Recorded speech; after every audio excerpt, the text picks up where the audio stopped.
Assalamualaikum warahmatullahi wabarakatuh. Apa kabar teman-teman sekalian? Kuharap teman-teman sekalian baik-baik saja di sana. Baik, di sini kami dari kelompok 11 yang beranggotakan Farid dan Ahmad Sabikul Muhtar. Pada kesempatan kali ini kami sedikit membahas tentang mata kuliah filsafat ilmu dengan materi metode penalaran ilmiah. Adapun pada kesempatan kali ini kami akan membahas metode penalaran induktif, deduktif, dan abduktif. Baik teman-teman sekalian, langsung saja. Yang pertama, metode induktif. Apa sih metode induktif itu? Metode induktif adalah metode dengan penarikan kesimpulan dari kasus-kasus individual nyata atau khusus menjadi kesimpulan yang bersifat umum.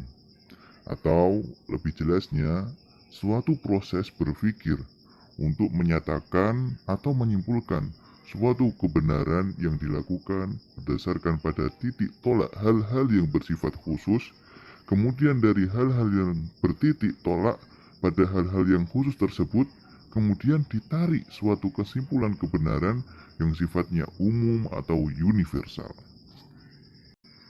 Baik, kita kasih contoh. Misalnya, kerbau punya mata, anjing punya mata, kucing punya mata.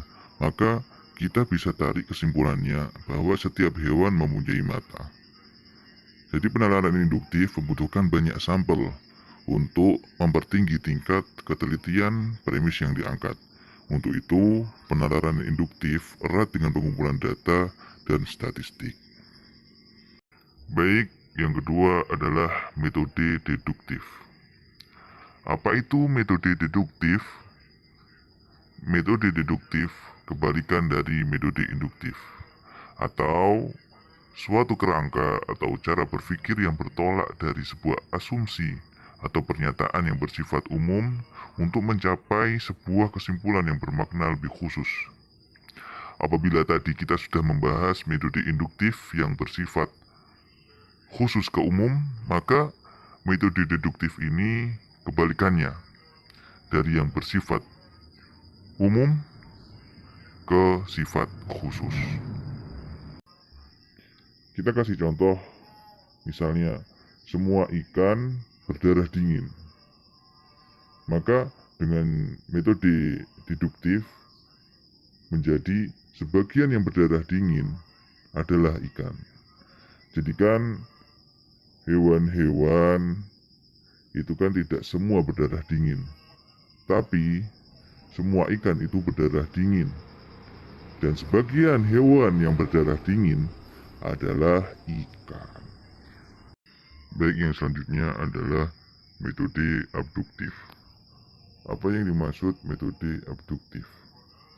Metode abduktif adalah metode untuk memilih argumentasi terbaik dari sekian banyak argumentasi yang mungkin.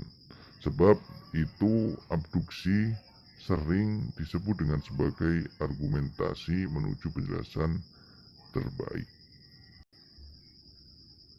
Ada beberapa guna mendapatkan argumentasi terbaik. Di sini ada 4 ya. Yang pertama, kesederhanaan.